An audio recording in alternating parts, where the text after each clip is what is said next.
Hi, I'm Karen Kearns here, Entrepreneur in Residence for the Innovation Fellows Program. And today we are going to be interviewing some of our Gold Fellows, those fellows who are over 540 hours earned in our Innovation Fellows programming. And among the first students who started our program was Owen Klein. Owen, I met through the Ag Entrepreneurship Initiatives Changemaker Academy. And we connected in, Owen, how long has it been? And that would have been early last spring, Yeah, right before the shutdown.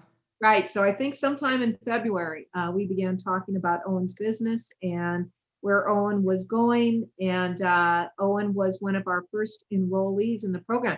In fact, Owen, you were probably our first innovation fellow. I probably already did have the 540 hours before I even started the program.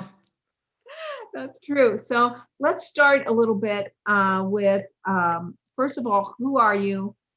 What is your biggest accomplishment? And what brought you to the Innovation Fellows?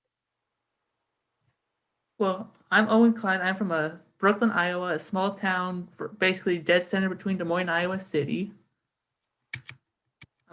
I'm currently a senior here at Iowa State University, majoring in industrial technology, graduating this spring. And biggest accomplishment, I would say it probably has been starting this business and growing it and seeing it blossom.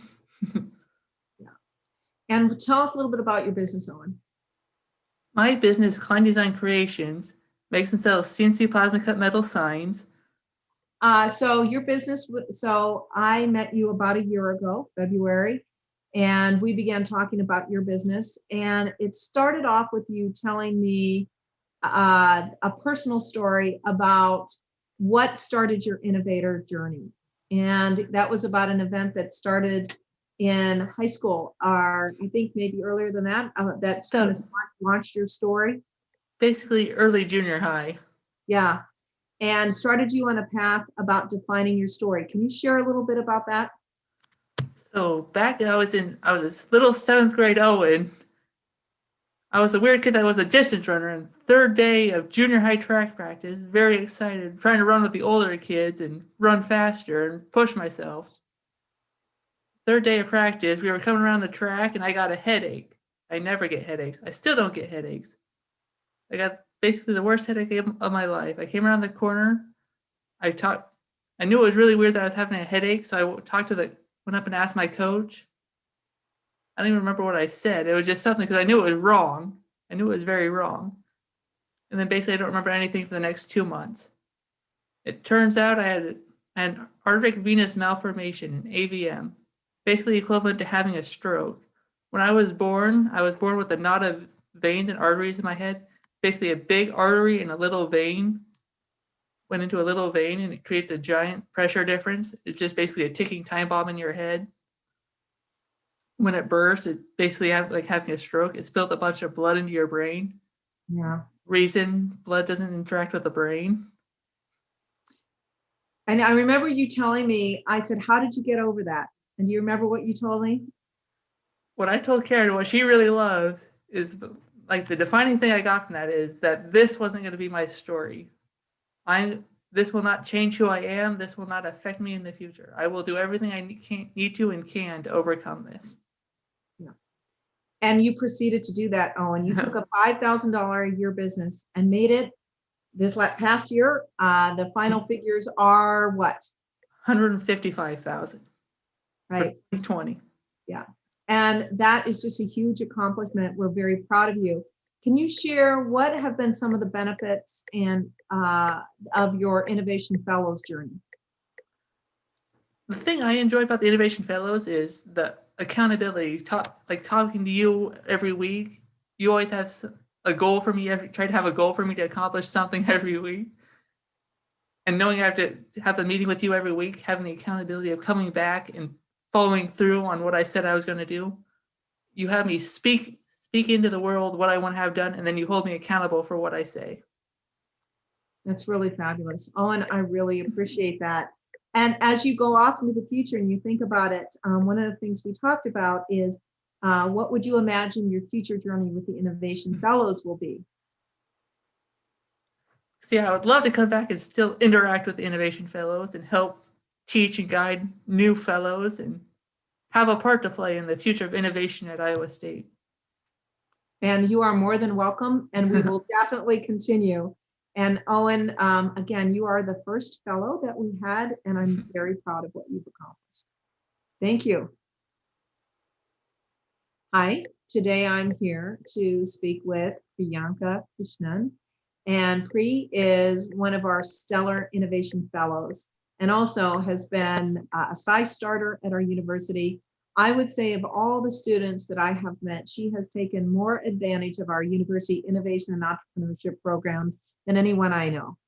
So she is truly an innovator, resourcing everything and anything. And we are really proud of how she has distinguished herself, particularly she's given back in service. She has done programs with admissions. She helps me, she helps the other fellows. She works in a business. So she's a great example of innovation here at Iowa State. Pri, can you share a little bit more about yourself? Particularly, congratulations on being a Gold Fellow. You have well over 800 hours, do you not? Thank you, Karen, for sharing that wonderful introduction about me. Hi, everyone. My name is Priyanka Krishnan, and most of you know me by Pri. So I came here to Iowa State as an undergrad, and it's been about 7 years. I've been a longtime child of Iowa State University, and I have grown to becoming a wonderful designer and an accidental entrepreneur. So I started as a student in bachelor's in industrial design, and I have a master's in industrial design, and I'm currently doing a double major PhD in educational technology and human computer interaction. And as Karen mentioned, I've worked with almost all departments of Iowa State University. And Pri, can you share a little bit more about your engagement with the Innovation Fellows program, what brought you to that, and what benefit you're getting out of that? Of course. So I think the side of entrepreneurship was fed to me by Anna Luge. She's my mentor, my second mom, and she's the most wonderful person I could have ever met. She's the one who sparked all kinds of interest inside me. And she said, it's okay if you're an unfinisher, just start things. And so I started with the entrepreneurship with my project Cards for Women. And I got into the SCI Starters program here at Iowa State University. And that's right after which, and I was like, oh, okay, now I'm not going to do Cards for Women anymore, but I'm going to do something else. That's when I met Karen, of course. And Karen's the most wonderful person I've met in the world, who's full of connections. And she really drove my interest into what innovation is all about. And I've been working with them for about almost, I would say, 2 semesters now.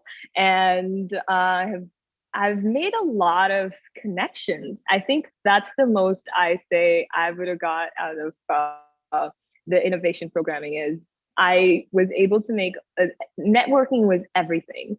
And I got to meet new people, I got to learn new things, and I got to understand how do you approach a mentor, and what do you ask from them, and how do you make sure that your objectives are met, and how do you take that forward, and what is the most you can get out of being a student at Iowa State? Yeah, Pri, you've done a fabulous job with that. We're really proud of you, and I really look forward to continuing our journey together. You will receive a gold award in April, and even continue with the program beyond April. And of course, you're always welcome to anything we do. And particularly, Pri, what I appreciate most about you is your commitment to return something to the program, that you continue to invest in others and help us build the program itself, give us feedback about it, and continuing to grow it. So thank you. Thank you, Karen. I think it's been a wonderful journey, and I can't wait to continue. All right. Thanks, Pri. Hi, I'm here today to welcome Abby. And Abby is one of our Innovation Fellows, and she is one of our Innovation Gold Fellows with a little bit over 500 hours. she has earned in our Innovation Fellows program. Abby has distinguished herself across our university. She's been engaged in the performing arts. She has also been engaged in a lot of sessions where we have interviewed for people for short circuits. She has been involved in business. She participates in our innovation cohorts, and we're really proud to have her as part of the team. Her specialization is collaboration and personality assessment, and she has advised me about how to approach our students in some of those areas. So Abby, would you introduce yourself, please, and tell us a little bit about yourself? Yeah, absolutely. Well, that was a fantastic introduction. Thank you. But as you said, yeah, my background is primarily in the performing arts and design and creating the teams that combine both of them and everything in between, primarily using personality types and other ensemble building techniques, I like to refer to it as. I also work full-time as a project coordinator for a design firm. So bringing in those experiences and also applying what I've learned from the Innovation Fellows back into those professional experiences as well. And I'm about to graduate from the Industrial Design Graduate Program, hopefully, if all goes well. So that's where I'm at. That's great. So Abby, can you share a little bit about what brought you to the Fellows Program and what you found most helpful about it? Absolutely. So first of all, I'm one of those people that always loves to learn from other people. And especially when it comes to innovation, I feel like there's so many different industries and people, and they're all doing different things. So being able to just honestly take time out to learn from them and to hear what different people are doing, as you said, both interviewing people before they do their session and also seeing the live session. I feel like I was brought in from more of the design perspective and then ended up getting more involved in the performing arts as we started to talk more and got more involved. So that's been really, really cool to have sort of both of those perspectives, especially because those are my background. So it's kind of like sitting in a room with every different branch of your life and watching them all come together, which has been incredible. Great, great. Some of the things that you've learned, Abby, you mentioned the learning part, and I'm imagining you're talking about are probably some coaching, maybe some short circuits and flagships. Can you share about some of those things that you've done with the program that have been part of your learning journey? Yeah, absolutely. So I will also say in design thinking, Ray, we talk about convergence and divergence. And I feel like my experience in the program has been both of those things, both converging and diverging. So from a convergence standpoint, right, I would say, well, actually, I'll go from divergence to convergence. So having all of these different perspectives and talks, like you're saying, for both the Flagship Fridays, getting to listen to people, and then also the short circuits where you actually hands-on sort of participate with them and try out their learning styles. It's been super helpful in expanding how I think about innovation and how I apply that to professional class, all of these different components. But then at the same time, working specifically with you and with the other mentors, I've been able to sort of narrow down how all of these apply to both my projects like Studio Stage, Misfit Noodle, and work. So it's kind of been a nice expansion of learning from everyone and then working one-on-one to say, okay, how do I apply this? Yeah. Yeah, absolutely. That's fabulous, Abby. I'm really excited. You're graduating this year and on to launching your own business around personality assessment and working with teams to learn how to work together and how to collaborate. Is that right? Yeah, absolutely. And that is Studio Stage. Studio Stage. And Abby, if people wanted to get in touch with you, how would they do that? Absolutely. So I have a website called studiostageinventory.com, but also obviously you can get in contact with me over email, phone. Really, if you're interested in social capital, performing arts, ensemble building, personalities, any of those interdisciplinary connections, I would love to talk more to anyone interested in those things. The way that Studio Stage works is it's sort of a 3-level or sort of like if this is an onion, it would be a 3-layer team building company where we take team building and we set it to an intentional conversation with your team at the very beginning. So going through personality as the shared language for your team, something that a lot of teams don't really talk about, and then going into ensemble building techniques from the performing arts, and then adding in that last layer of accountability and specifically using Stanislavski's method of who am I in this scene, which would be the project, and what is my relationship to anyone else. So if that sounds exciting, then again, feel free to connect. Well, I know my experience with you has been very exciting, and I'm really grateful. Likewise. Yeah. I look forward to continuing with you even beyond. You're always welcome. And thanks a lot, Abby, for the influence and the impact you've also left on our program.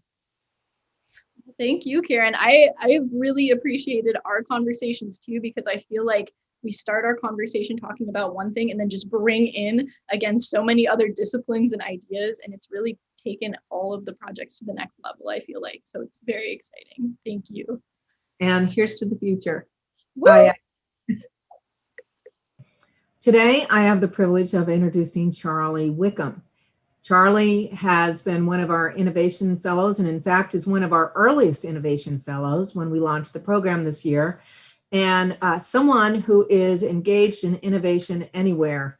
And he's no stranger to innovation, that's for sure. Charlie, good to see you here. And can you introduce yourself and tell us a little bit about you?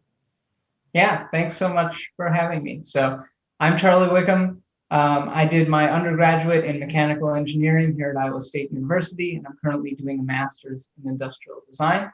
I've been involved with all kinds of different student organizations and projects throughout the years.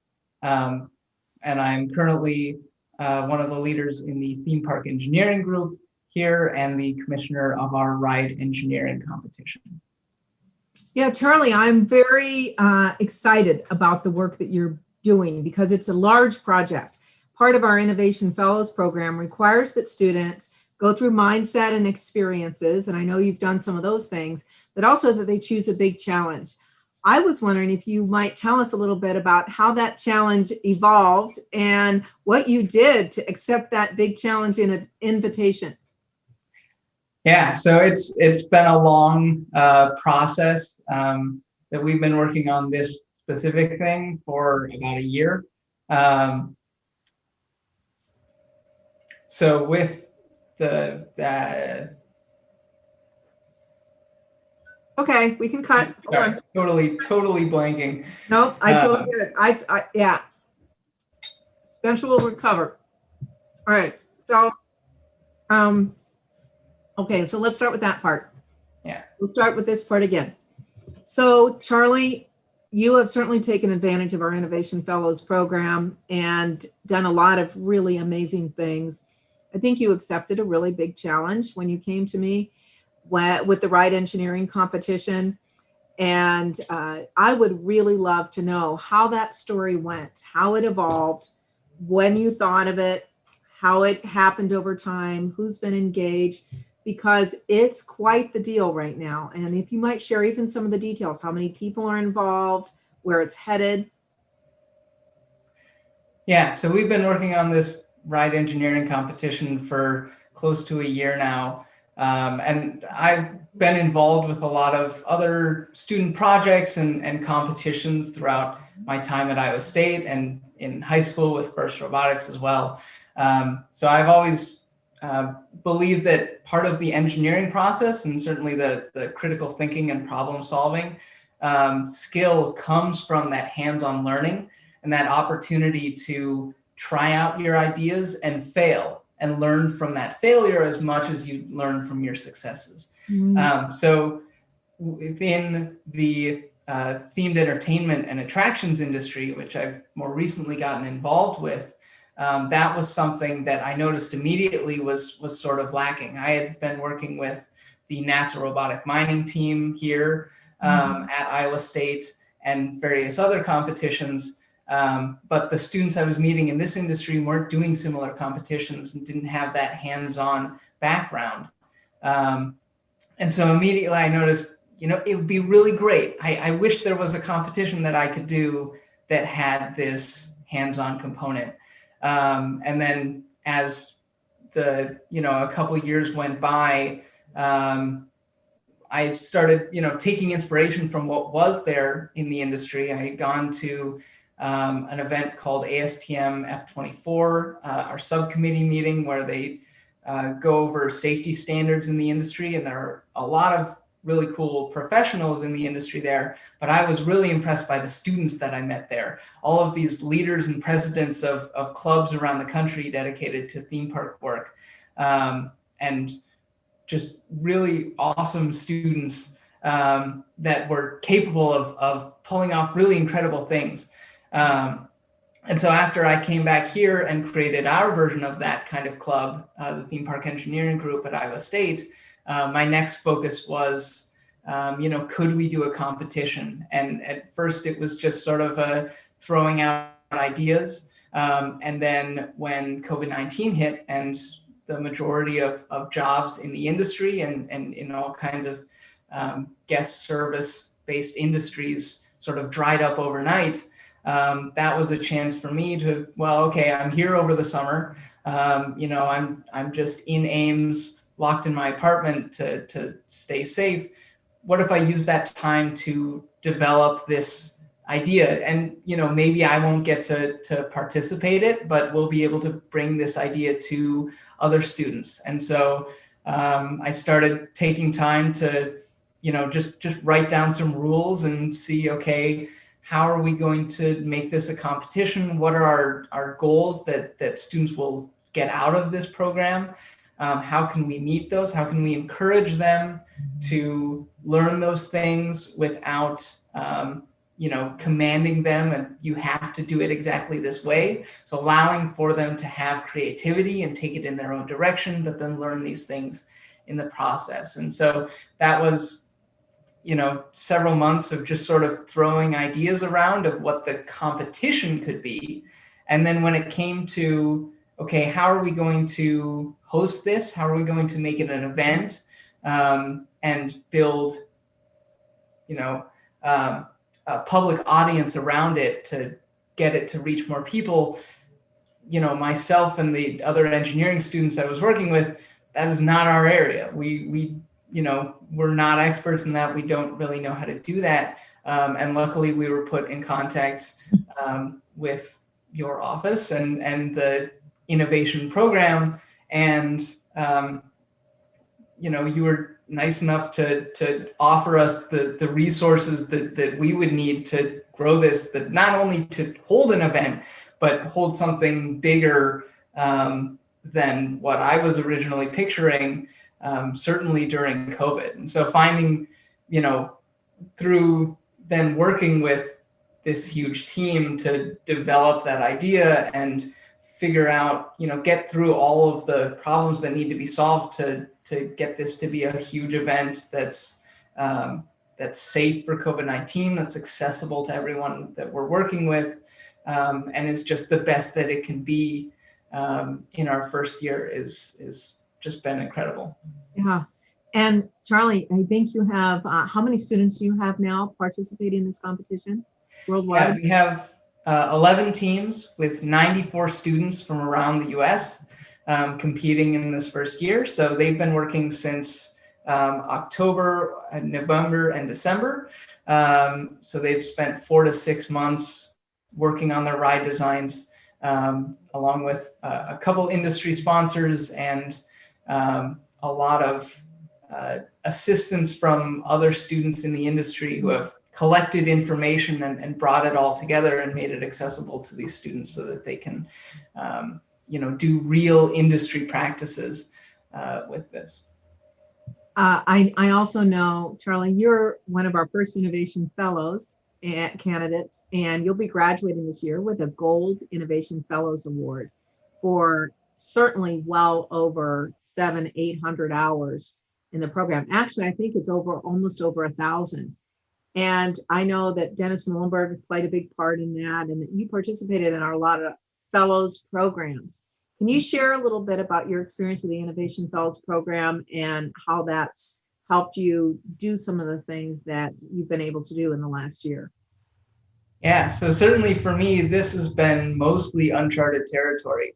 I'm used to being a more analytical, math-based engineer, as opposed to working with organizational leadership and innovation at the scale and event management and all of that.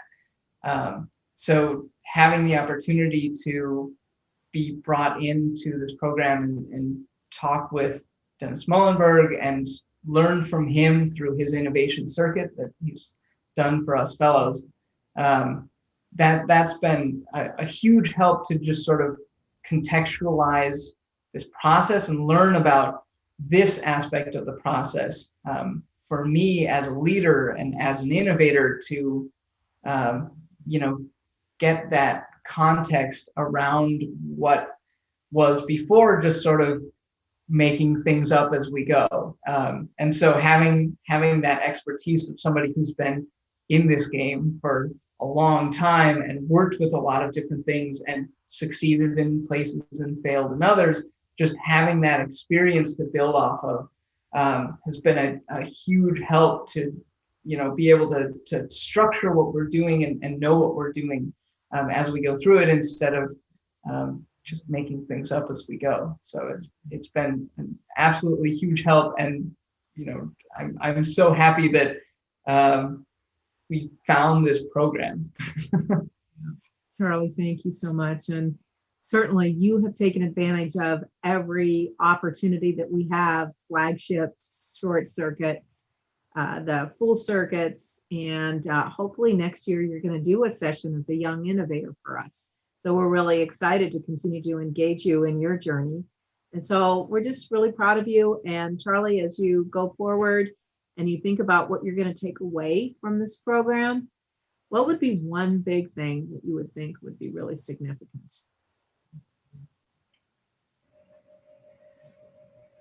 I've always loved Iowa State's commitment and culture of hands-on learning.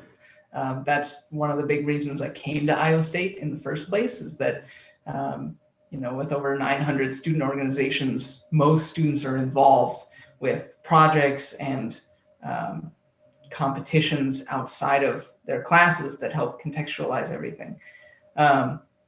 And this year, both in the Masters of Industrial Design, which is very, thematically aligned with this innovation circuit, and the specific parts of the innovation circuit, it's sort of given a way to, take all that experience and focus on how can you leverage that to make the most positive impact.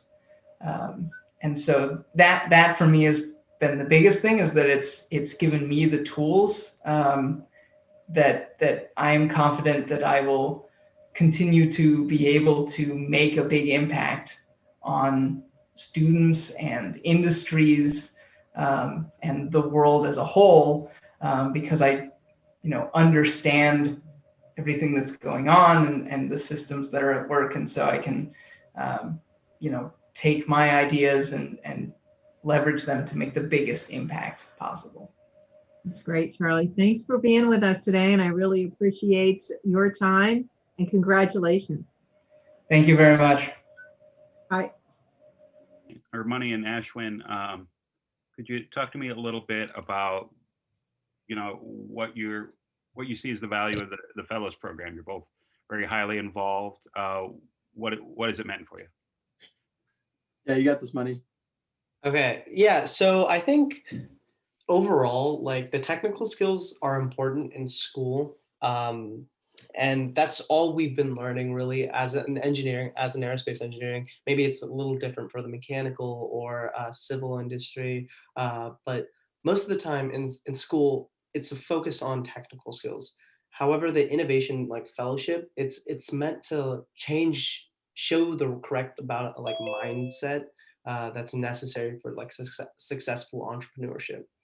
And obviously, where else better to learn about successful entrepreneurship other than the former Boeing CEO Dennis Mullenberg. So. Oh, Manny, that was smooth, Manny. Good timing. Great timing. Yeah. Didn't see you joining in at all. Yeah, Mani, I think maybe to talk about what you've been involved in, Ashwin, you too, what you've participated in thus far in the Fellows Program. Yeah, so programs wise, we had specific innovation training circuits where Mr. Mullenberg would talk to about a full class about his past experiences in Boeing, what he's working on right now, and basically molding the mindset of new innovators. Another thing is Flagship Fridays that we have, which is basically different speakers from different companies, different industries, basically all come together at different times, obviously, on different Fridays, and talk about their experiences and what they think that new innovators should learn and advice. We also get short circuits, which is basically like in my eyes, Flagship Fridays, but a little longer and not on Fridays. And some examples are like a short circuit on intellectual property, another one in innovation in aviation, Idea Lab, and business success.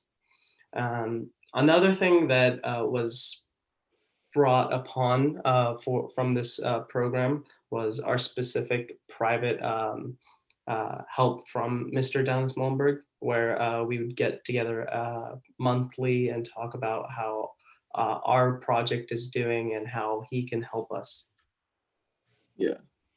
Okay. I wonder if you might talk about your project a little bit, Manny, as well. And Yeah, so we plan, basically our project, we plan on creating a company called Jadu. And the purpose is creating a space mining infrastructure company that moves our economy from Earth to extraterrestrial areas into space. We want to take the resources in space and use them there. Right now, it takes about like $2,000 per kilogram to move anything up to space. So we want to reduce all of the payload as much as possible and all of rockets and stuff like that. And getting materials from space and using it in space is the most effective way. And that's what we want to help improve. Yep. And just to expand on that too, the basis of it is that, the world's population is projected to eclipse about 11 billion people by the end of the century. And so it's important that we focus on our supply of natural resources, both on Earth to sustain life here, as well as, pioneering some interplanetary and extraterrestrial settlements. So, it's important to have the resources both in space to, provide for here on Earth, as well as, again, pioneer the space economy as well.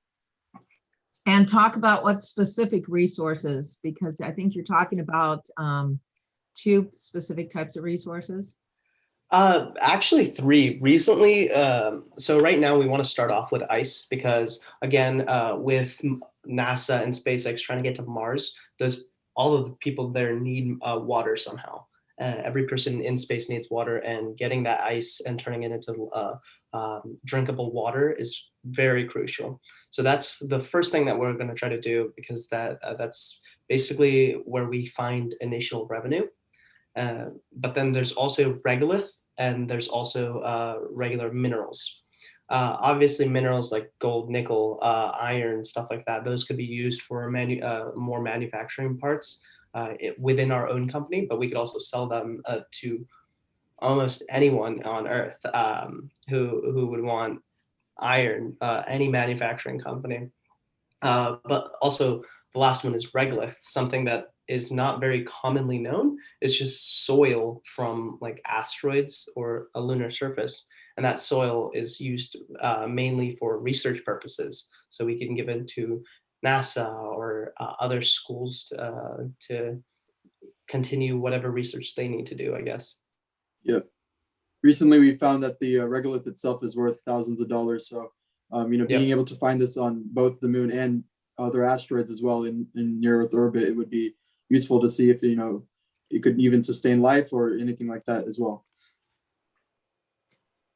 I'm wondering, Dennis, might you speak a little bit to your experience of working with this group and the Fellows Program? Yeah, well, first of all, I love those three ideas you guys just shared as you're thinking your way through them. The water idea is quite brilliant. As you pointed out in your business plan, if you've got to take water from Earth to the moon or some other outpost, you've got to carry all the launch weight that's associated with that. It's very economically difficult to make that business case close. But if you can find ice in space on an asteroid and bring it from low gravity to low gravity, That's a pretty cool solution. So I like the way you guys are thinking about it. So, hey, I guess stepping back from that, it's been a real privilege working with Money and Ashwin and the team. And one, I love their innovative spirit and the audacity of their endeavor, right? And we talked about that. One of our leadership principles around innovation is to be audacious and resilient, and these guys are both. And so I applaud them for that. And having a big idea and then putting the details together around it, how you can turn that idea into reality and just start working through the steps, I think is a process that's going to be very valuable for your life. And so just getting that experience, I'm excited to see it. And think back, guys, since we started talking about this, 6 months ago, 8 months ago to where you are today, you can see the amount of progress that's occurred, but also the maturation of you as leaders. And that's probably the thing I'm the most excited about seeing. And, that ties back to our broader Innovation Fellows program. Is Karen, as you and I have talked about investing in leaders, investing in future innovators, and this idea of being multiple or multidimensional in our innovation space.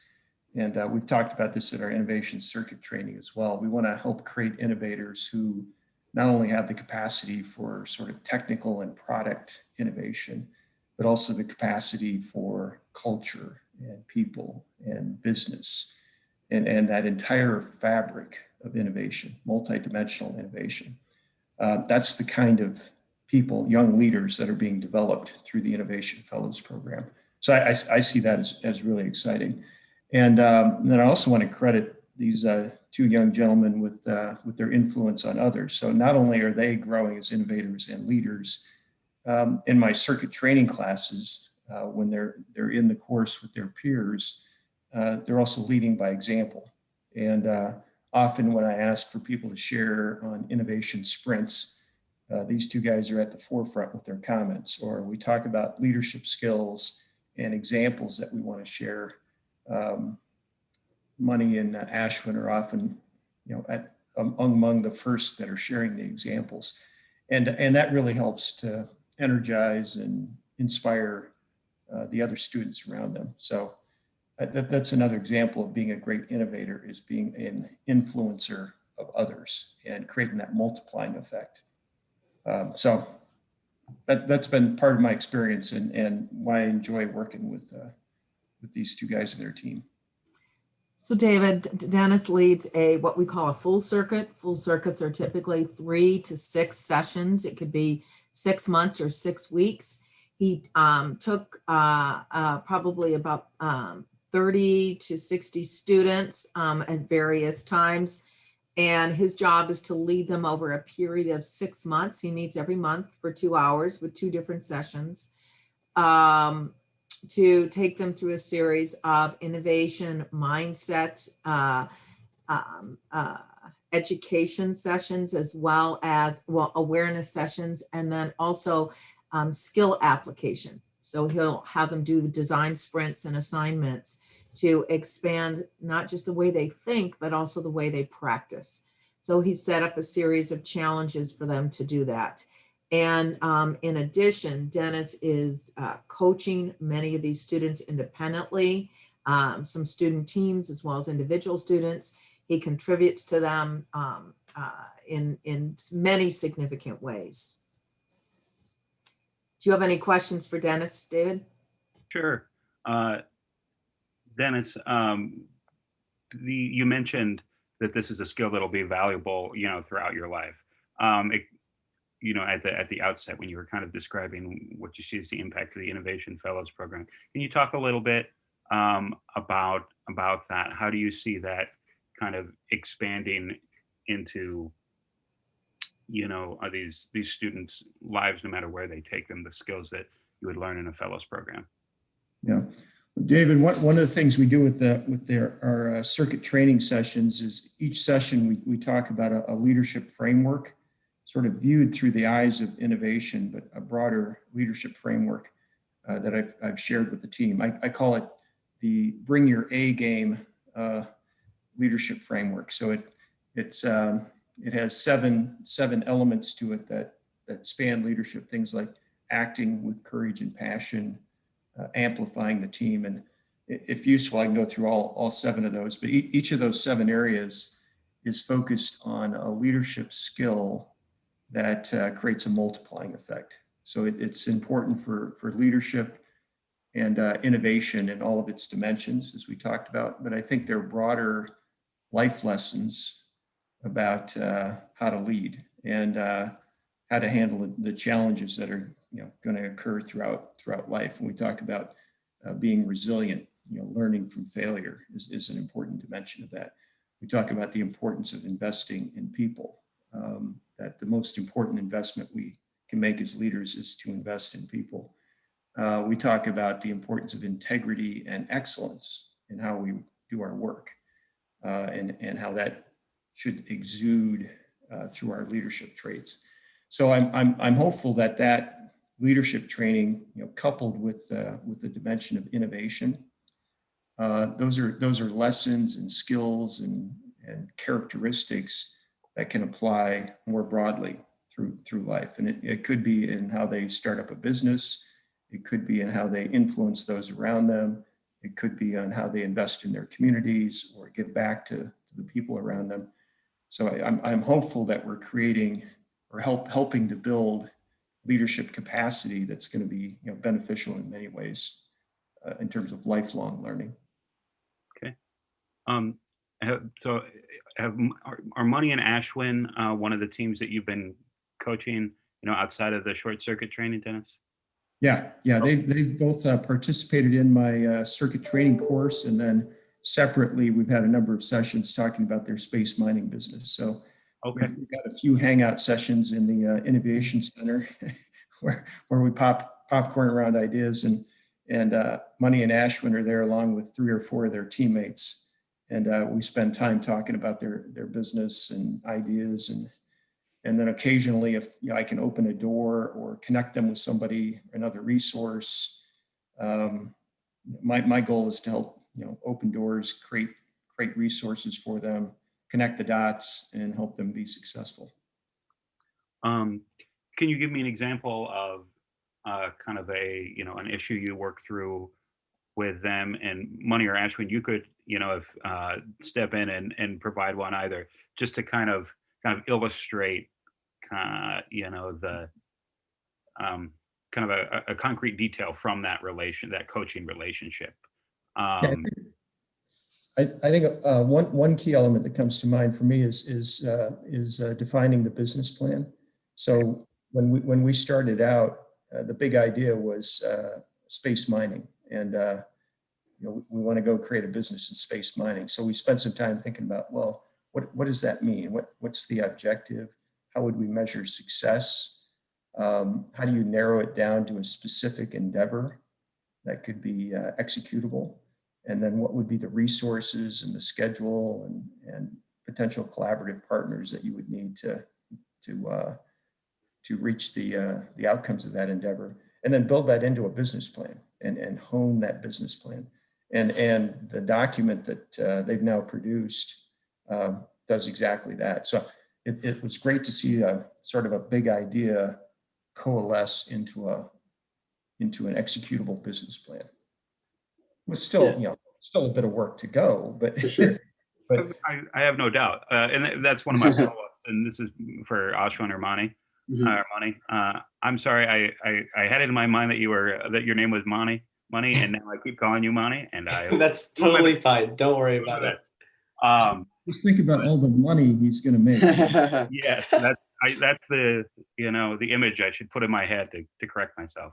But if one of you guys wants to talk to kind of that, when I heard you describe the idea, it's obviously very a compelling outcome. But I imagine there's kind of a specific more narrow area that you're working on development wise. I was wondering if you could tell me a little bit about that. Monty, do you have a simulation there? You have an AutoCAD simulation? Yeah, I actually have it pulled up. There's a few more parts that I could pull up, but for now, I'll just pull this up. Let me And share my screen. Spencer, I am recording, if that is helpful, just because I realize we're trying to capture some of this for our fellows program. So Great. again, just to reiterate a little bit about what Mr. Merlenberg said, when we first started, it was kind of just like a ragtag team of individuals who had like this idea of like what we wanted to do. We just wanted to like, we wanted to create a company basically that could have space mining, but we didn't know where to start. We didn't know what to do really. And that's where Mr. Mullenberg came in. He like showed us like the first few steps on where to go. We need values, we need business model, we need what we need, like the technical aspect. So that's basically what he guided us with. And then we took that advice and then we went and made this plan or proposal of like what we want to do.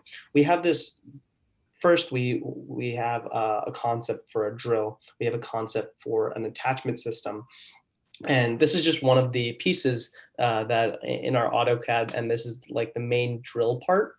And right now it looks very simplistic, but once we attach it to the main body and the attachment system, it's going to look a lot cooler.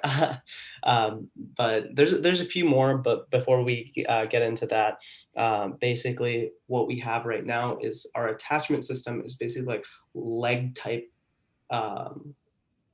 machines that shoot harpoons. And once the harpoon gets attached into an asteroid, it basically pulls it in and secures the asteroid. And by dislodging the harpoon and moving from one place to the next, we can move from one part of the asteroid to another part that has more concentration or less concentration of ice or whatever material we need.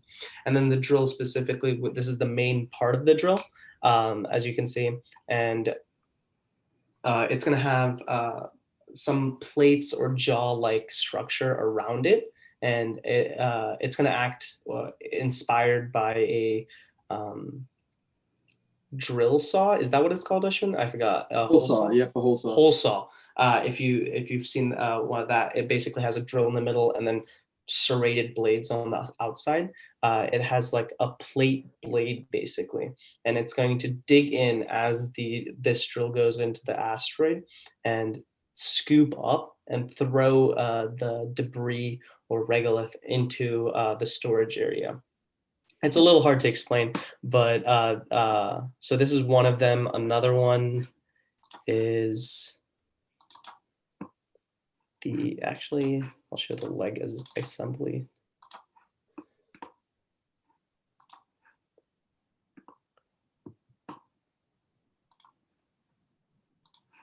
Sorry, don't know why that's doing that. And then,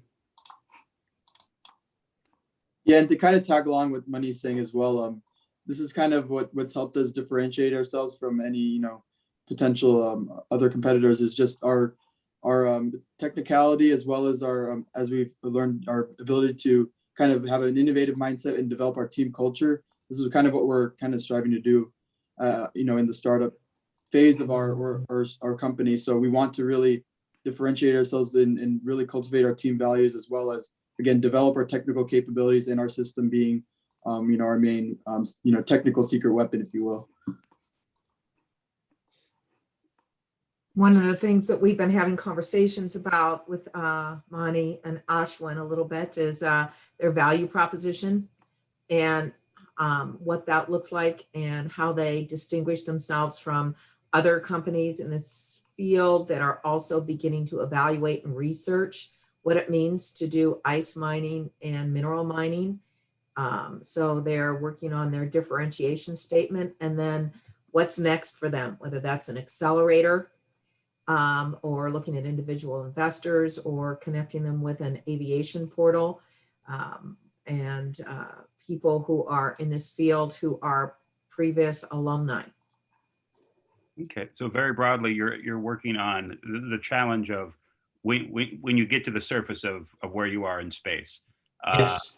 and how that mechanism works. So I imagine there's, an efficiency concern and a weight concern and those sorts of things in designing the mechanisms that you're designing, right? Yeah, so the way I see it, it's almost like working from the end to the beginning, where we're assuming we're already on the asteroid, and we're going to start drilling, moving from there, storing from there. And once we have that, we're going to move backwards to how are we going to get to that asteroid, the propulsion necessary to get from the space station, wherever we are, the Gateway Space Station or the International Space Station, to the asteroid. How are we going to get there? That propulsion system. And then after we figure that out, moving backwards to what asteroid we need to figure out to mine, how are we going to get our drone into space and things like that. The reason we chose to move backwards because a few of the main beginning steps are already kind of provided for us.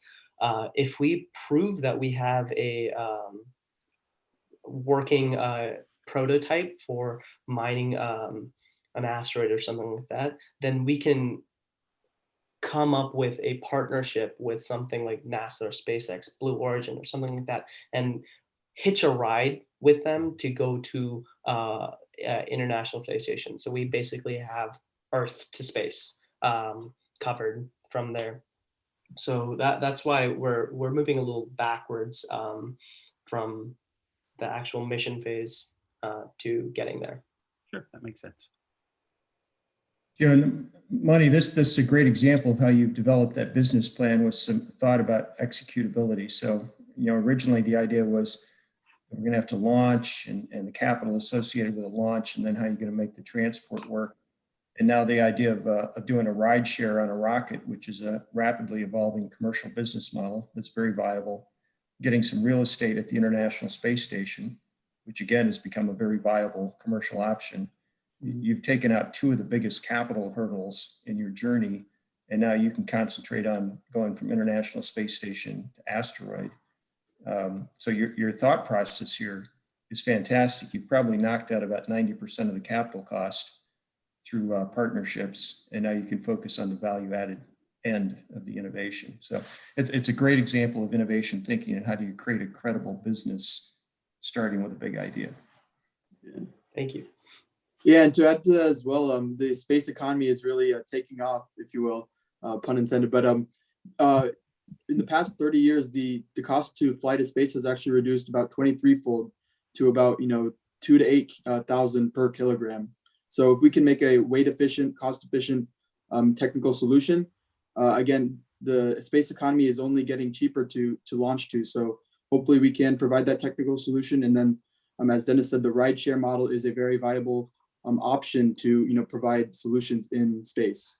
So that is again our business model, and again the cost is rapidly reducing. So there's plenty of opportunity to kind of pioneer that extraterrestrial economy. Yeah. Another thing that I just wanted to mention, a little side note, is from our CAD models, you can see that it's just a few individual parts that we have.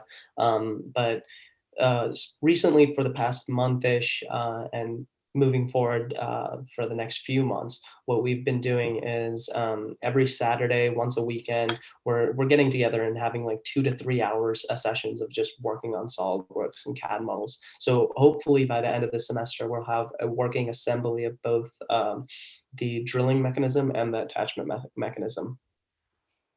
How large is your team, Money? Right now, it's about 4 to 5 people, 4 people, and we're looking for recruitment right now also. Okay.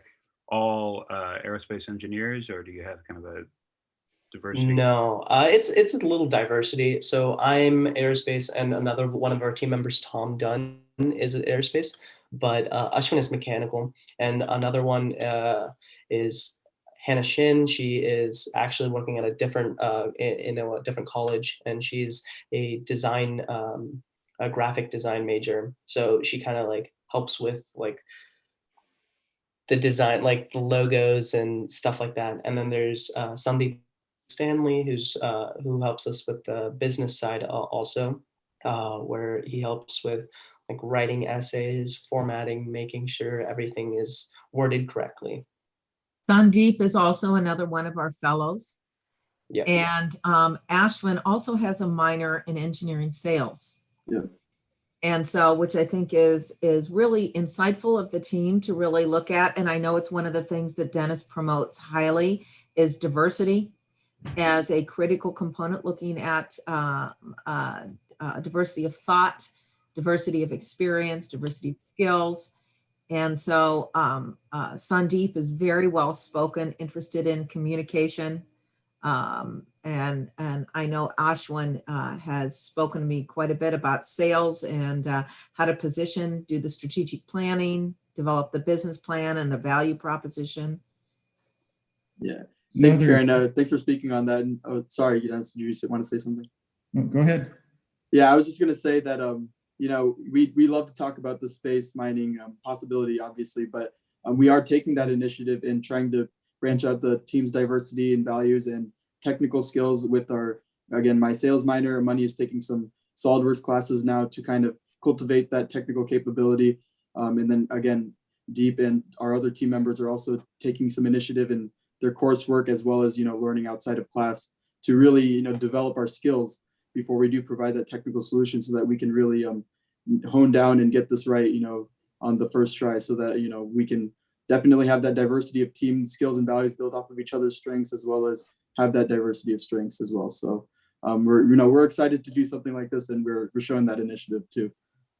That's Okay. well said, and it ties back to what we talked about again early on about having a values framework that wraps around your overall project, and your point here on the importance of diversity of your team in all of its dimensions and how that makes for a stronger team.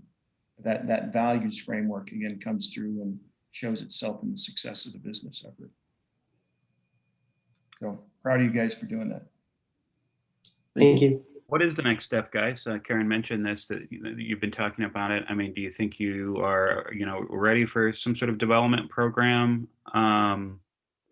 You know, you put in another year or so before, you know, a lot of times, you know, that might be a summer program, you know, at this stage for you guys and still being in school. But tell me what you see as the future in the near term for the company.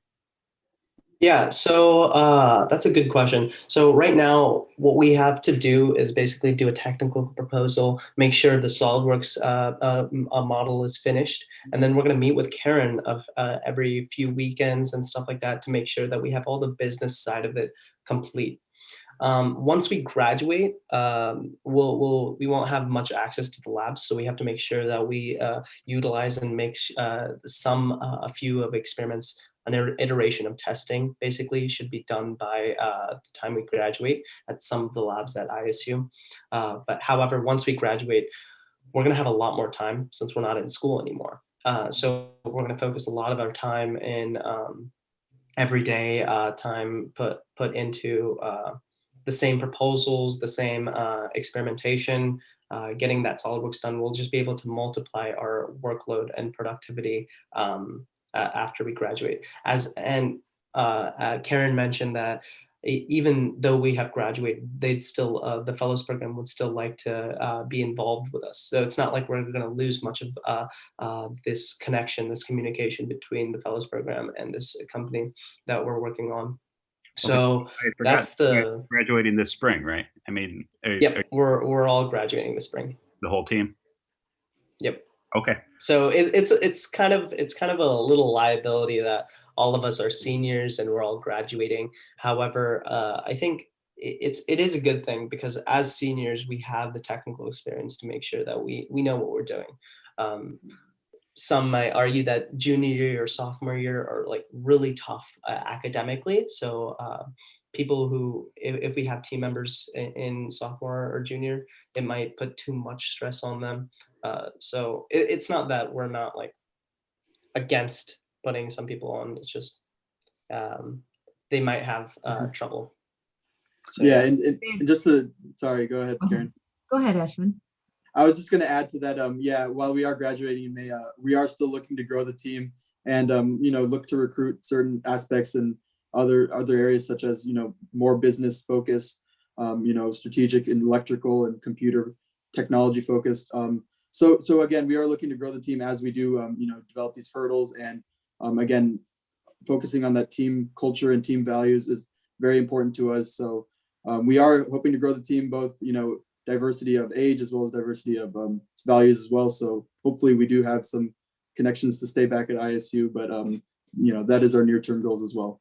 And I guess David, the what question we're going is, to do also I told the team that we will continue to come alongside them.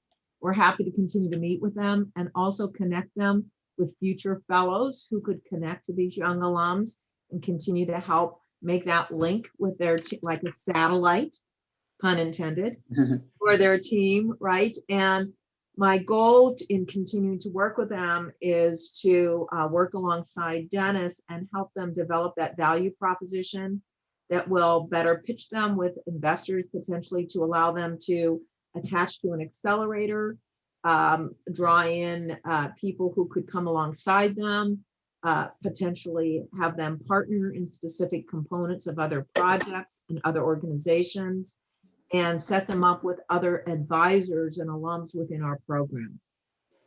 but certainly the hope is to be working on this, as your kind of your primary job after you graduate. That's what you two guys are doing, or I mean, is it going to need to stay kind of on the side or undetermined?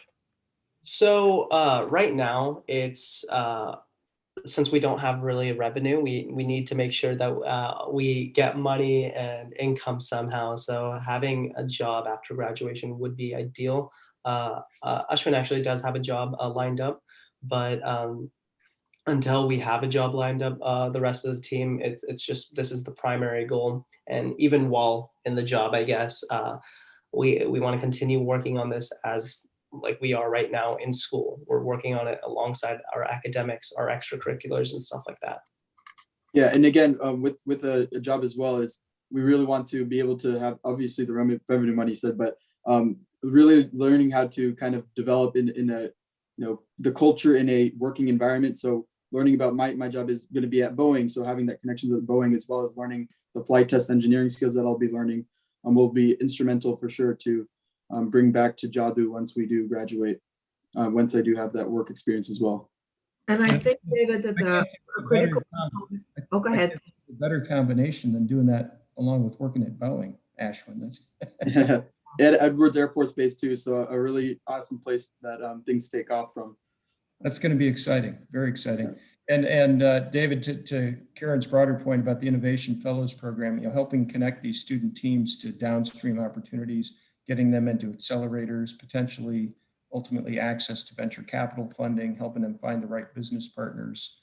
Those are all seeds that we're planting and dots that we're trying to connect as we help these fellows in sort of their longer term pursuits. Acceleration is a critical component. And one thing that might be worth noting is Mani is part of the reason why I started this program.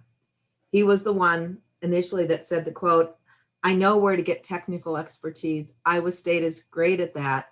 I need to learn how to behave and how to think." And that was Mani who started me saying, how are we going to do that? And I keep telling him he was the inspiration. He was the student inspiration for this program.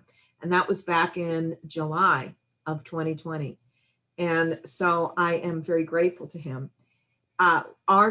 If you think of us long-term, that word acceleration is really important, David.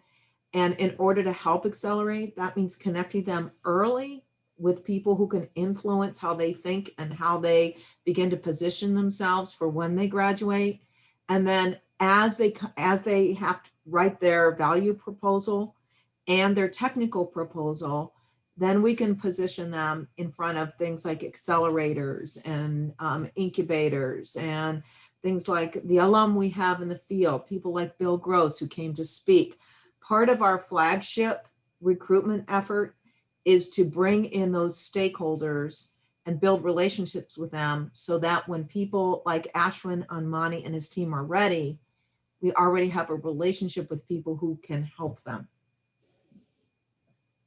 Hey, Karen, I'm going to have to jump to a investor meeting. Sorry. No, But thank you. David, it's good talking with you. And Money, Ashwin, you guys are awesome. So keep running fast. I'm really proud of you. Yeah, we Thank you. appreciate it, Dennis. Thank you. Hi, Dennis. Yeah. David, can we answer any more questions for you? Well, I would just ask Money, what do you think about, Karen's mentioned this, that she's said this to you many times, being kind of the inspiration for the program. And did it accomplish what you were asking for? Did it help you learn how to behave and learn how to think in a way that, would help you accomplish your dreams? Overall, I'm very honored. First, I'll say that every time she mentions that, I feel like a sense of motivation, because it's not just me working anymore, like me looking into my future. There are people who invested time into me. There are people who thought I was worth this experience. So I always see that as a motivation factor to keep me from quitting or saying this is too much work, I don't want to do this. So it just always motivates me. It's the fellows program itself has all been above my expectations. It's I get emails from Karen all the time about new opportunities and meeting new people. So it's everything that you can expect and more. Very cool. I think I have what I need as far as I know, unless anybody else wants to add something. I think I'm good. This was really helpful. It was really great to hear you guys talk about your work. I really appreciate it. Yeah, thank Thank you. you. I was just gonna say that in our senior year at Iowa State, we really wanted to get the most out of our experience here, and this is a great way. The Innovation Fellows Program, the training circuits, has been a really instrumental way to cap it off. As we've been touching on a lot, we have the technical skills, but I just think it's so important for engineers to kind of learn about the mindset and innovation skills as well. And innovation doesn't have to be just in engineering; it has to be in process, civic innovation, process innovation, service innovation. So there's so many things to take away, and I just only wish we had more time to be in this program. But again, it's for the better, and we will keep in touch so that we will try to still develop and grow our mindsets. And again, yeah, it's been, as Money said, everything we could hope for and more. Very cool. Best of luck. Yep. Thank you. Stuff. Thank you, guys. Thanks, Karen.